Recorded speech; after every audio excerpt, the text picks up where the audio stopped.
आज हम पढ़ेंगे किसान आंदोलन। राजस्थान में अंग्रेजों के आगमन से पूर्व परंपरागत भू राजस्व व्यवस्था विद्यमान थी, जिसमें किसान का राज्य या जागीरदार से सीधा संबंध होता था। खालसा तथा जागीर दोनों ही क्षेत्रों के किसानों को संतुष्ट रखने का प्रयास किया था। अंग्रेजों के आगमन के बाद राजपूताना के शासकों को बाहरी आक्रमण से मुक्ति मिल गई। अब वे अंग्रेजी छत्रछाया में निरंकुश एवं स्वच्छंद जीवन व्यतीत करने लगे। राजपूत के शासकों को खिराज के रूप में एक निश्चित धनराशि को चुकानी होती थी, अतः उन्होंने अपने जागीरदारों से एक निश्चित छटुंद लेना प्रारंभ कर दिया। जागीरदार भी किसानों से मनमाना लगान व अन्य कर वसूल करने लगे, जिससे किसानों में असंतोष उभर गया। ठीक है, उसके बाद में अंग्रेजों के संपर्क में आने से जागीरदारों के रहन सहन में बदलाव हुआ। वे पाश्चात्य सभ्यता व संस्कृति की नकल करने लगी, जिससे उनके खर्चों में वृद्धि हुई, जिसका भार किसानों को लगान वृद्धि के रूप में सहन करना पड़ा। अधिक लगान चुकाने के कारण किसान महाजनों के चुंगल में फंसते गए। जागीरी क्षेत्रों में मामलों में शासक बहुत कम हस्तक्षेप करते थे। जागीरदार कभी भी लगान बढ़ सकता था, वे किसान के साथ मनमाना व्यवहार करते थे, इसलिए जागीरी क्षेत्र में किसानों का अधिक शोषण होता था। बिजोलिया का किसान आंदोलन। वर्तमान भीलवाड़ा जिले में स्थित बिजोलिया क्षेत्र आज़ादी से पहले मेवाड़ राज्य का प्रथम श्रेणी का ठिकाना था। यहाँ के जागीरदार रावजी कहलाते थे। बिजोलिया ठिकाने के संस्थापक अशोक परमार जगनेर उत्तर प्रदेश से थे। इन्होंने 1527 में खानवा युद्ध में राणा सांगा की तरफ से युद्ध किया। राणा सांगा ने प्रसन्न होकर इन्हें ऊपरमाल की जागीर उपहार में दी। ऊपरमाल की जागीर का सदर मुकाम बिजोलिया था। इस ठिकाने में कुल 79 ग्राम थे। यहाँ के अधिकांश किसान धाकड़ जाति के थे। यहाँ के जागीरदार राव गोविंदास के काल तक किसानों को जागीरदार से कोई विशेष शिकायत नहीं थी। बिजोलिया किसान आंदोलन राजस्थान का प्रथम किसान आंदोलन माना जाता है। आंदोलन का प्रथम चरण 1897 से 1915 तक। 1894 में राव कृष्ण सिंह नया जागीरदार बना। उसके समय बिजोलिया में 84 प्रकार की लाग बाग प्रचलित थी। उसने किसानों से अधिक लगान वसूलने के आदेश दिए। चलिए, आंदोलन के प्रथम चरण का नेतृत्व स्थानीय लोगों द्वारा किया गया। 1897 में गिरधरपुरा गांव में एक किसान गंगाराम धाकड़ के पिता की मृत्यु भोज नुक्ता के मौके पर सभी किसान एकत्रित हुए और उन्होंने जागीरदार के अत्याचारों से छुटकारा पाने के लिए विचार विमर्श किया। किसानों की ओर से बेरीसाल गांव में नानजी पटेल और गोपाल निवास के ठाकरी पटेल ने उदयपुर जाकर महाराणा फतेह सिंह को ठिकाने के जुर्मों के विरुद्ध शिकायत की। महाराणा ने जागीरदार को चेतावनी देने के अलावा कोई कार्यवाही नहीं की। राव कृष्ण सिंह ने नानजी व ठाकरी पटेल को ऊपरमाल जागीर से निष्कासित कर दिया। चलिए, ठीक। 1903 में राव कृष्ण सिंह ने ऊपरमाल की जनता पर चंवरी कर 13 रुपये, कुछ साक्ष्यों में 5 रुपये लेना लिखा है के नाम से नया कर लगा दिया। किसानों ने 1905 में अक्षय तृतीया को खेतों में हल नहीं चलाए और निश्चय किया कि जब तक चंवरी कर को समाप्त नहीं किया जाता तब तक वे ठिकाने की भूमि पर खेती नहीं करेंगे। राव कृष्ण सिंह घबरा गया और किसानों को बुलाकर चौरी कर को हटा दिया और लगान उपज का 1/2 आधा के स्थान पर 2/5 करने की घोषणा की। उसके बाद में है 1906 में कृष्णा सिंह की मृत्यु के बाद उसने नज़दीकी रिश्तेदार पृथ्वी सिंह को कामाडीग से बुलाकर ऊपरमाल जागीर का उत्तराधिकारी बनाया। 1906 में पृथ्वी सिंह ने जागीरदार बनते ही पुरानी रियायतों को बंद कर तलवार बंदाई नाम का एक नया कर लगा दिया। चौरी कर ऊपरमाल जागीर में रहने वाले प्रत्येक व्यक्ति को अपनी पुत्री के विवाह पर 5 रुपये चौरी कर के रूप में ठिकाने को देना पड़ता था।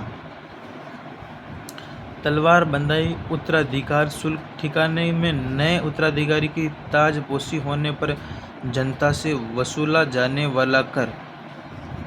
ठीक सा। जागीरदार की नीतियों से परेशान यहाँ के किसान का नेतृत्व साधु सीताराम दास, ब्रह्मदेव, फतेहकरण चारण कर रहे थे। 1913 में किसानों ने ऊपरमाल की भूमि पर हल नहीं चलाए और पड़ोसी राज्यों में खेती की भूमि पड़त रहने से ठिकाने को हानि हुई, जिससे नाराज होकर राव पृथ्वी सिंह ने दमनकारी रवैया अपनाया। चलिए अगला।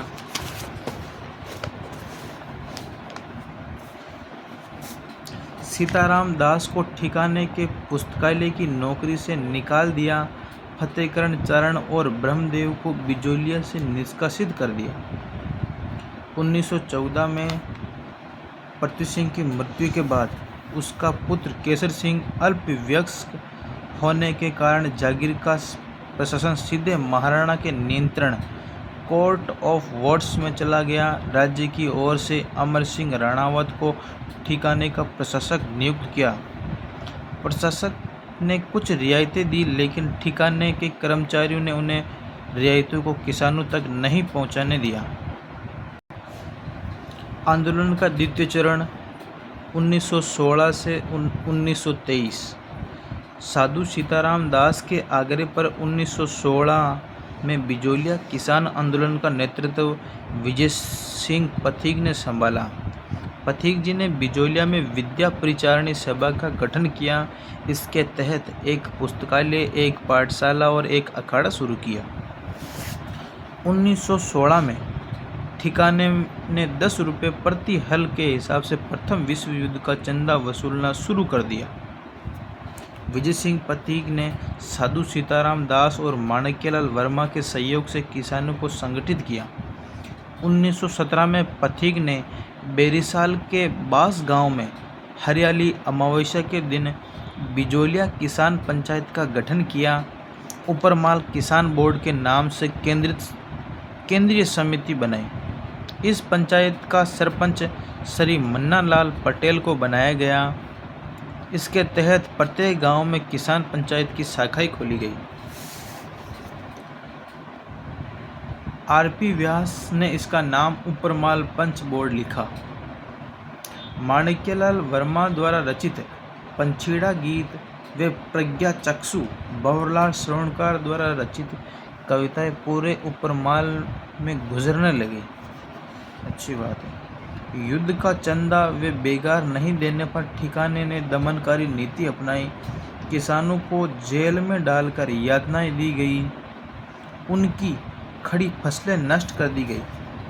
माणिक्यलाल वर्मा और साधु सीताराम दास को गिरफ्तार कर लिया गया और विजय सिंह पथिक को भूमिगत होना पड़ा।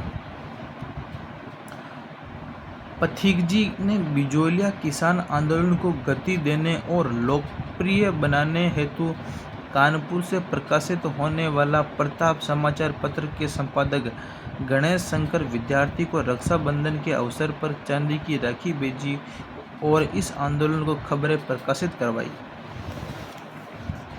अगला है 1918 में पथिक जी कांग्रेस में बम्बई अधिवेशन में गांधी जी से मिले। गांधी जी ने अपने निजी सचिव महादेव देसाई को सत्यता को जांचने के लिए पथिक जी के साथ बिजोलिया भेजा। गांधी जी ने इस आशय का एक पत्र महाराणा को भी लिखा।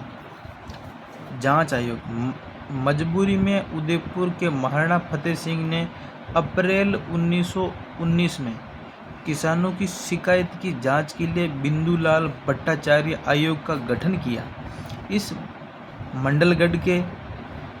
मांडलगढ़ के हाकिम बिंदुलाल भट्टाचार्य, ठाकुर अमर सिंह, न्यायाधीश अफजल अली सदस्य थे। आयोग ने लाग बाग कम करने, बेगार प्रथा बंद करने एवं किसान कार्यकर्ताओं को जेल से छोड़ने की सिफारिश की, परंतु मेवाड़ राज्य ने इस पर कोई निर्णय नहीं लिया। पथिक जी ने दिसंबर 1919 में अमृतसर कांग्रेस अधिवेशन में भाग लिया और वहां लोकमान्य तिलक की सहायता से बिजोलिया संबंधी प्रस्ताव रखवाया और केलकर ने उनका समर्थन किया। मालवीय जी व महात्मा गांधी ने इस प्रस्ताव का इस आधार पर विरोध किया कि कांग्रेस को देशी राज्यों के मामले में हस्तक्षेप नहीं करना चाहिए, अतः बिजोलिया संबंधी प्रस्ताव कांग्रेस में पास न हो सका। प्रयाग से प्रकाशित अभ्युदय, कलकत्ता से भारत मित्र तथा पूना से मराठा तिलक द्वारा प्रकाशित आदि समाचार पत्रों में भी बिजोलिया आंदोलन की खबरें छपने शुरू हो गई। ठीक है। इसी बीच पथिक जी ने वर्धा में राजस्थान केसरी समाचार पत्र प्रारंभ किया। वे बिजोलिया से वर्धा चले गए। इस दौरान आंदोलन का नेतृत्व माणिक्यलाल वर्मा ने किया। फिर बाद में 1920 में नागपुर अधिवेशन में पथिक जी ने बिजोलिया के 3 किसानों को नागपुर बुलाकर देशी राज्यों के अत्याचारों का चित्रण करने वाला एक प्रदर्शनी का आयोजन किया। राजपूताना मध्य भारत सभा ने बिजोलिया के किसानों की समस्या की जांच के लिए भवानी दयाल की अध्यक्षता में एक आयोग गठित किया, जिस पर मेवाड़ महाराणा ने बाहरी लोगों द्वारा जांच करने की पर आपत्ति जताते हुए एक आयोग गठित किया। जांच आयोग महाराणा ने फरवरी 1921 में बेदला ठाकुर, राज सिंह, रमाकांत मालवीय, तख्त सिंह मेहता का एक 3 सदस्यीय नियुक्त किया, जिसने उदयपुर में ही किसानों की शिकायतों की सुनवाई की। माणिक्यलाल वर्मा के नेतृत्व में 15 किसान प्रतिनिधियों ने किसान का पक्ष रखा। आयोग ने भी किसानों की शिकायतों का सही माना, लेकिन महाराणा ने आयोग की सिफारिश पर कोई ध्यान नहीं दिया। इन हालात में अजीजी राजपूताना और भारत सरकार के विदेश विभाग में उच्च अधिकारियों की राय बनी कि समय रहते यह बिजोलिया किसान आंदोलन को नियंत्रित नहीं किया तो यह पूरे राजपूताना में फैल जाएगा। किसान के आंदोलन की उग्रता देखते हुए भारत सरकार के आदेश पर राजपूताना के एजीजी रॉबर्ट हॉलैंड स्वयं 4 फरवरी 1922 को बिजोलिया पहुंचे। राजस्थान सेवा संघ के प्रतिनिधियों माणिक्यलाल वर्मा, मोतीचंद पटेल, रामनारायण चौधरी, नारायण पटेल ने किसानों का पक्ष रखा। 11 जून 1922 को हॉलैंड के प्रयासों से ठिकाने व किसानों में समझौता हुआ। 35 लागतें समाप्त कर दी, बेगार पर रोक लगा दी, तलवार बंदाई की राशि की कमी की गई, पड़त जमीन पर लगान नहीं लेना तय हुआ, जुल्मी कामगारों को हटा दिया। ठिकाने इस समझौते को लागू करने के पक्ष में नहीं था। ठिकाने की बंदोबस्ती से समझौता लागू नहीं हो पाया। किसानों का आंदोलन जारी रहा। आंदोलन का तृतीय चरण 1923 से 1941। 1923 से 1926 तक अतिवृष्टि व अनावृष्टि से फसलें नष्ट हो गई, लेकिन ठिकानों ने लाग बाग वसूलना जारी रखा। 1926 ईस्वी के बंदोबस्त में लगान की दरें बहुत ऊंची तय की गई। मई 1927 में किसान पंचायत ने पथिक की सलाह पर धाकड़ जाति के किसानों को अपनी बारानी भूमि असिंचित छोड़ने की सलाह दी। किसानों ने छपे हुए त्याग पत्रों पर हस्ताक्षर कर अपने असिंचित जोतों से त्याग पत्र दे दिया। इन किसानों द्वारा छोड़ी गई जमीनों को महाजनों व अन्य किसानों ने छुड़वा ली। इसी समय पथिक व रामनारायण चौधरी के मध्य मतभेद हो गए। किसानों द्वारा जमीन छोड़ने के निर्णय का दोषारोपण पथिक पर किया गया। इसके आहत होकर पथिक ने 1929 में स्वयं को किसान आंदोलन से अलग कर दिया। माणिक्यलाल वर्मा के आग्रह पर जमनालाल बजाज ने आंदोलन का नेतृत्व स्वीकार किया और इसके संचालन की जिम्मेवारी हरिभाऊ उपाध्याय को दी। किसानों ने माणिक्यलाल वर्मा को अपना प्रधान नेता चुना और अपनी जमीन को वापस प्राप्त करने के लिए सत्याग्रह करने का निर्णय लिया। किसानों ने छोड़ी हुई जमीनों पर हल चलाना शुरू कर दिया। मेवाड़ की सेना ने किसानों को पीटा और उनके साथ अमानवीय व्यवहार किया। माणिक्यलाल वर्मा ने 200 अन्य किसानों को जेल में डाल दिया। बिजोलिया किसान आंदोलन का अंत 1941 में हुआ। मेवाड़ के प्रधानमंत्री टी विजय राघवाचार्य के निर्देश पर तत्कालीन राजस्व मंत्री मनमोहन सिंह मेहता विलिंग्सन ब्रिटेन रेजिडेंट बिजोलिया गए। माणिक्यलाल वर्मा वे किसानों से बातचीत कर किसानों की समस्या का समाधान करवाया। बिजोलिया किसान आंदोलन का राजस्थान का प्रथम संगठित व अहिंसात्मक आंदोलन था। यह भारत का सबसे लंबा चलने वाला जो 44 वर्ष तक किसान आंदोलन चला। उसके बाद बिजोलिया किसान आंदोलन के जनक साधु सीताराम दास, राजस्थान किसान आंदोलन के जनक विजय सिंह पथिक। बिजोलिया किसान आंदोलन का असाधारण संदेशवाहक तुलसी बील था, जो प्रतिदिन पैदल चलकर जो कितना किलोमीटर चलता था 17 किलोमीटर प्रचार प्रसार करता था। ऐसे सैकड़ों कार्यकर्ता पथिक जी की जादू से पैदा हो गए। महिलाओं की भूमिका बिजोलिया किसान आंदोलन में, इस आंदोलन में स्त्रियों भी सम्मिलित थी, जिसमें शोभालाल गुप्त की पत्नी विजया, रामनारायण चौधरी की पत्नी अंजना देवी, दुर्गादास की पत्नी विमला देवी, चंद्रभान की पत्नी दुर्गा, हरिभाऊ उपाध्याय की पत्नी भागीरथी, लादूराम जोशी की पत्नी तुलसी के नाम से विशेष रूप से उल्लेखनीय हैं। अब हम पढ़ते हैं बेंगू किसान आंदोलन 1921 से 1925। बेगू ठिकाना मेवाड़ रियासत के अंतर्गत बिजोलिया ठिकाने के पास स्थित था। वर्तमान में बेगू चित्तौड़ जिले में है। बिजोलिया किसान आंदोलन का प्रभाव पड़ोस की जागीर बेगू पर भी पड़ा।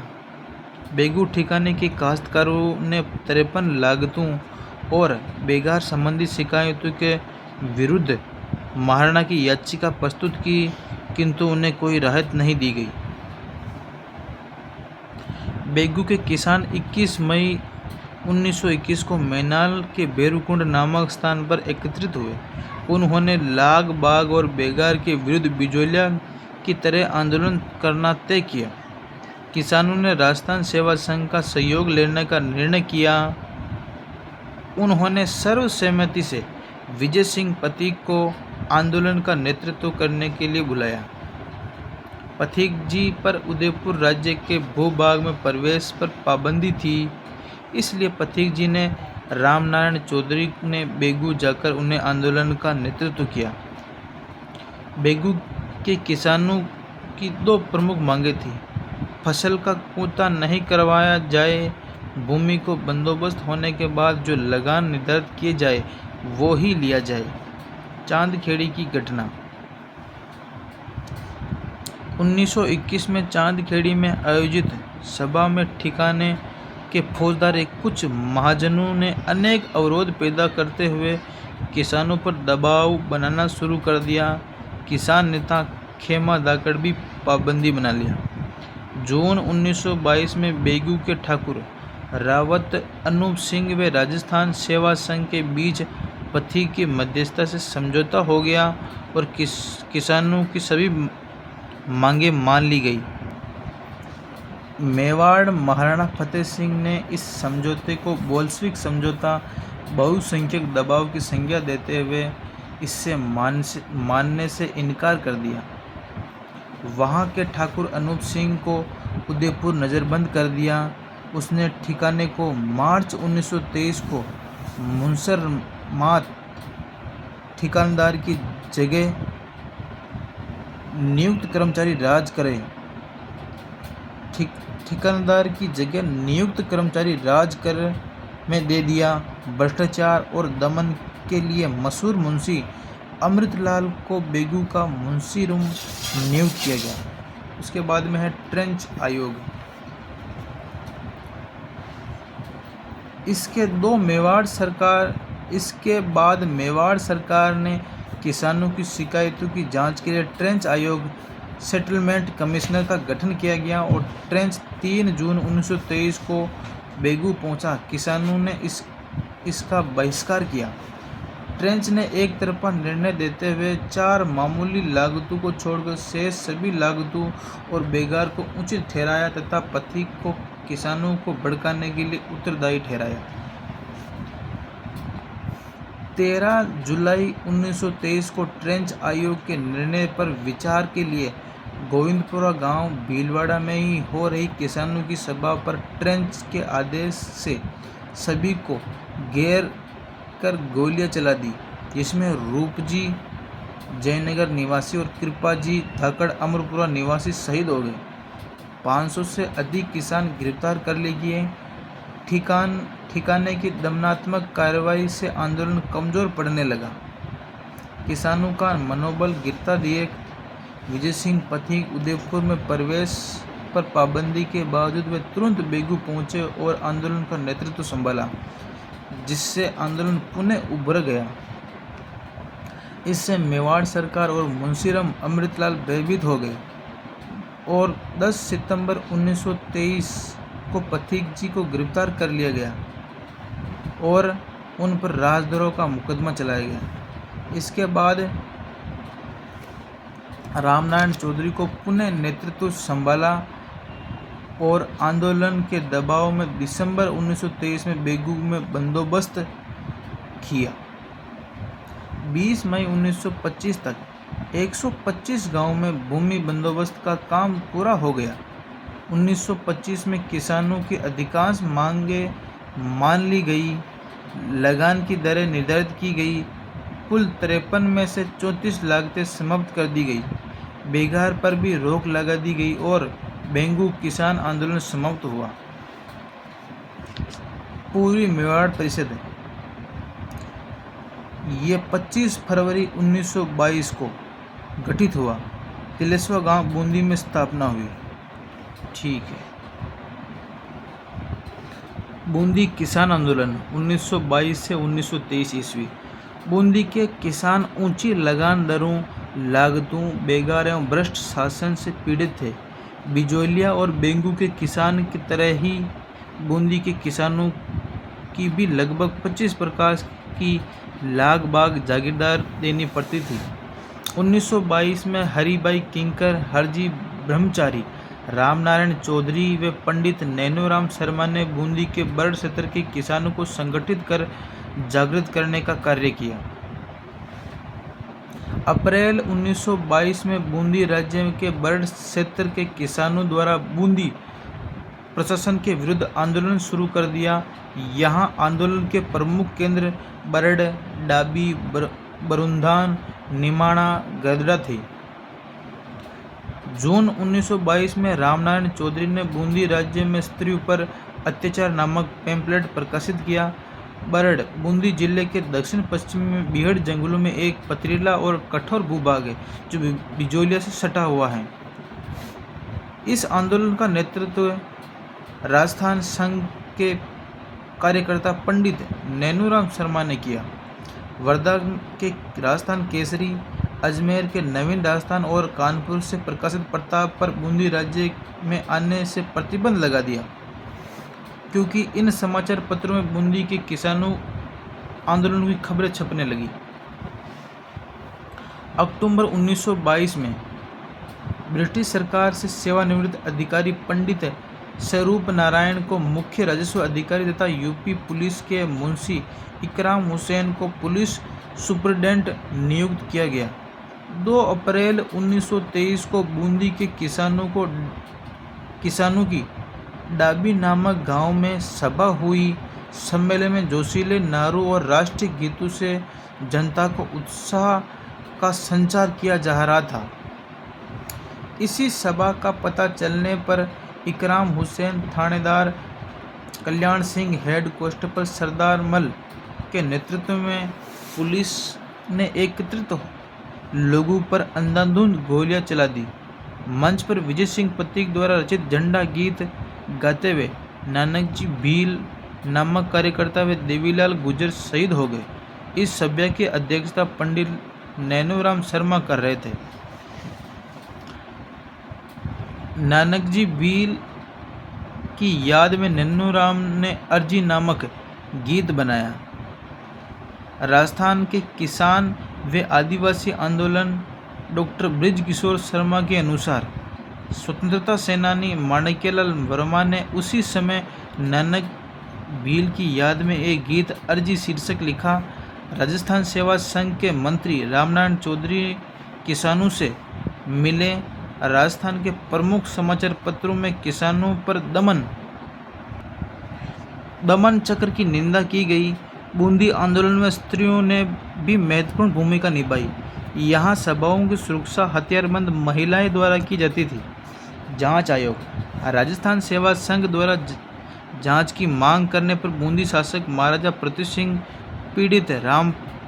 पंडित राम प्रताप व लाल भैरोलाल इन 3 सदस्यों का एक विशेष जांच आयोग गठित किया। किसानों ने इस आयोग का बहिष्कार किया। बूंदी में आंदोलन का स्थानीय नेतृत्व स्वामी नित्यानंद ने किया। बूंदी सरकार ने किसानों की कुछ शिकायतों का निवारण किया। उन्हें लाग बाग और बेगार पर रियायत दी। जून 1923 में राजस्थान सेवा संघ के विजय सिंह पथिक, रामनारायण चौधरी और वे अंजना देवी चौधरी सहित 16 प्रमुख कार्यकर्ताओं के बूंदी में प्रवेश पर रोक लगा दी। इसके साथ ही तरुण राजस्थान और नवीन भारत अजमेर से प्रकाशित इन दोनों समाचार पत्रों पर बूंदी राज्य में प्रवेश पर प्रतिबंध लगा दिया। 19 मई 1923 को पंडित नैनूराम शर्मा को राज्य विरोधी कृत्यों को 4 साल के लिए सख्त कारावास दे दिया और जेल से रिहा होने पर उनके द्वारा राज्य में आने पर प्रतिबंध लगा दिया। राज्य द्वारा दी गई रियायतों से किसान पूर्णतः संतुष्ट नहीं थे, लेकिन आंदोलन नेतृत्वहीन हो गया। अतः 1923 के अंत तक आंदोलन स्थिर हो गया। बूंदी के गुर्जर आंदोलन 1936 में बरड़ व बरुंधन क्षेत्र में आंदोलन पुनः प्रारंभ हुआ। यहाँ के गुर्जर किसान नुक्ता प्रथा को गैर कानूनी घोषित करने एवं नए कर लगाने के कारण प्रशासन के विरुद्ध हो गए। 5 अक्टूबर 1936 को हिंडोली बूंदी के हुडेश्वर महादेव में 90 गांवों के गुर्जर व मीणा किसानों के 500 प्रतिनिधित्व एकत्रित हुए। उन्होंने सरकार को एक मांग पत्र भेजा। सरकार द्वारा मांगों पर ध्यान नहीं देने से किसानों में आंदोलन प्रारंभ कर दिया। 1943 में सरकार द्वारा पशु चराई पर छूट देने व आंदोलन समाप्त हो गया। धन्यवाद।